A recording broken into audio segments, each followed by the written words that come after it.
In this Maya Basics Essentials video, I'm going to show you how to use the Hotbox.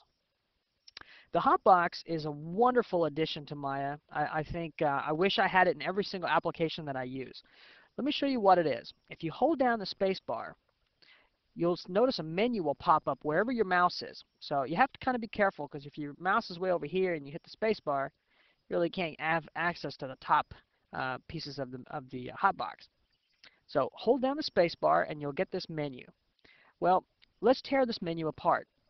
You have these items right here, the File through window. These are called the common menus.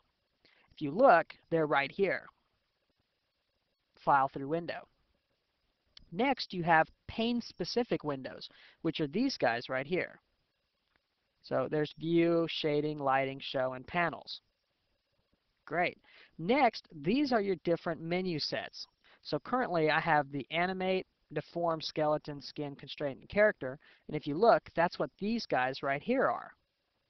If I change this to, let's say, Rendering, watch what happens. I'll have all of those right there.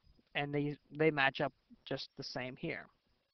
All right, let me show you what's inside of this Hotbox, though. There's lots of other little hidden pieces in here that we can have access to. For example, if you click on the AW logo right in the center, you can now change to any one of your views. So let's say we want to go to the side view. There we go. Or if we want, what I'm doing is I'm clicking my mouse and holding down my mouse button, and then I drag my mouse up to the perspective view. That's called a marking menu. So we have a marking menu built inside of our Hotbox. All right, well, let's take a look at what else we have. Believe it or not, we have lots of other things. At the top in the north region, if you click and hold down your mouse, you'll see you have a marking menu of preset panels or preset layouts. So let's say we want the hypershade and perspective. Click on it and let go, and give it a second here, and there we go. Or if we want to change this to, let's say, single perspective. There we go. Now, in the southern region, these are the actual panels. So at the top, we have saved layouts. At the bottom, we actually have panels. So if I want the graph editor, I can pull up the graph editor. If I want the outliner, click and choose outliner. There it is. So if I want to use a layout, I go to the top, and I can, let's say I can choose perspective outliner, and I go, well, I don't want the perspective, I want the side view.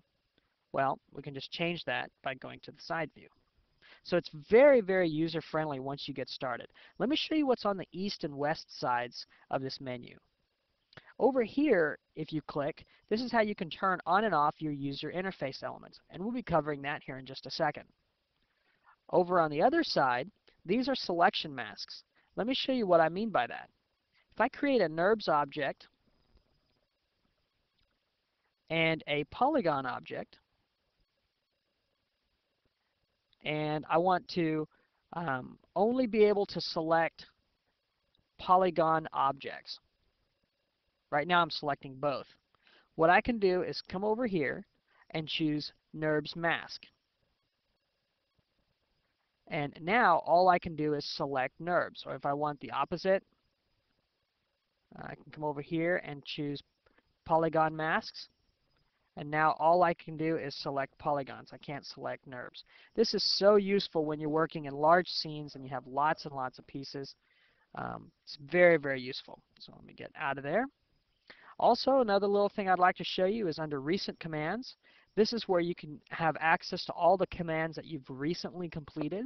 So if I create a cube, which I just did a second ago, hit that, and there it is. This is kind of nice. Instead of having to go back and forth to 3 or 4 menus, you can have access to those right here immediately.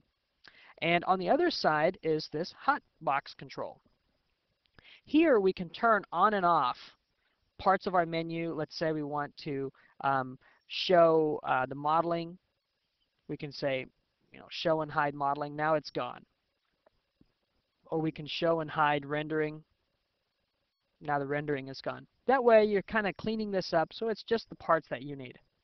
I hope you enjoy using the Hotbox. We're going to be using the Hotbox fairly exclusively within these tutorials, and I encourage you to get used to using the Hotbox just because this little option, this little tool right here is going to make your life so much simpler.